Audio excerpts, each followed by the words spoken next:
స్వామి వారి దర్శనమే దశావతారముల యొక్క దర్శనం.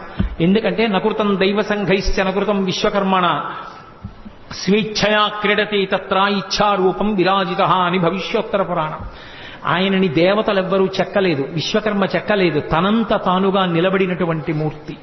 అటువంటి మహానుభావుడు ఏ చేతితో దశావతారాలలో ఉద్ధరించాడో ఆ స్వామి దర్శనమే దశావతార దర్శనము.